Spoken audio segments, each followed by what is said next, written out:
TDS has a long history of unreleased content, ranging from the Juggernaut and Void Miner to the highly anticipated perk system.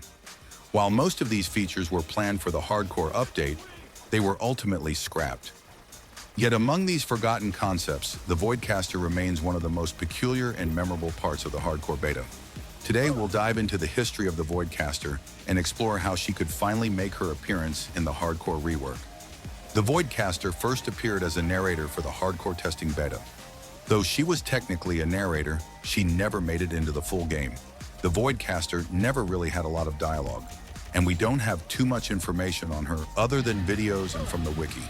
From what we can infer, the Voidcaster acted like the commander, giving tips as well as making hardcore feel more immersive.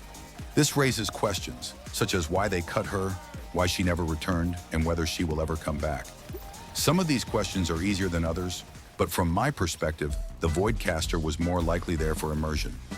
I'm guessing the switch to the commander made the game feel more like a tower defense game, rather than a confusing story mode. The closest thing we have to her is the Umbra, but it's hard to say if that's what created the Umbra. Now don't lose your hopes just yet. I believe that the Voidcaster will return, but it might not be as you might have thought.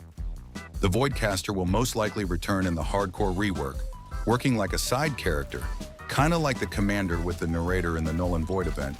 She'll probably return on the final wave, giving us some tips or lore on the mode itself, being that we've never really gotten any lore on hardcore. That's it for this video. Thank you for watching. See you later.